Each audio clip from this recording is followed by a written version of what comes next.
அரஃபாவில் எங்கே தங்கணும், முஸ்தலிஃபாவில், மினாவில், அது மாதிரி ரூமு அசிசியாலையா, அதை பற்றிய விவரங்கள்லாம் ஒரு டேகு, ஒரு வாட்ச் மாதிரி ஒன்று கையில் கட்டி விட்டுருப்பாங்க, அல்லது கழுத்தில் ஐடி மாதிரி போட்டிருப்பாங்க.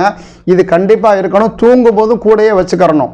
அது எடுத்தாச்சு அப்படின்னா நம்மளால் திருப்பி போய் நம்ம இடத்துக்கு போய் சேர்றதுங்கிறது பெரிய கஷ்டம். அட்ரஸ் தெரிஞ்சாலுமே போகிறது கஷ்டம்தான். காரணம், நம்ம எந்த கூடாத தங்கியிருப்போமோ அரஃபாவிலையோ மினாவிலையோ அங்கே வாசலில் கேட் கீப்பர் இருப்பாங்க. அவங்க நம்மளுடைய ஐடி பார்த்து தான் உள்ளே விடுவாங்க. ஐடி இல்லாட்டி உள்ளே போக முடியாது. அதனால் கண்டிப்பாக கையில் தான் போட்டுக்கணும். கழட்டவே கூடாது. குளிக்கும் போதும் கையில் போட்டுக்கணும். நம்ம வெளியே போகும்போதும் கூட கண்டிப்பாக எடுக்கணும். மறந்துடவே கூடாது. தூங்கும் போதும் கையில் வச்சுக்கிறது தான் நல்லது அப்படிங்கிறது.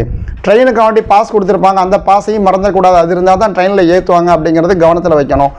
நம்ம டாக்ஸியில் போக வேண்டிய சூழல் ஏற்படுதுன்னா பெண்கள் தனியாக போகிறது கூடாது. 2 பேராக சேர்ந்து போய்க்கிறணும். ஆண்களோட சேர்ந்து போகிறதுல டாக்ஸியில் ஏறும்போது முதல்ல ஆண்கள் தான் ஏறணும், 2வது தான் பெண்கள் ஏறணும். டாக்ஸியில் இறங்கும்போது முதல்ல பெண்கள் இறங்க, 2வது தான் ஆண்கள் இறங்கணும் அப்படிங்கிறது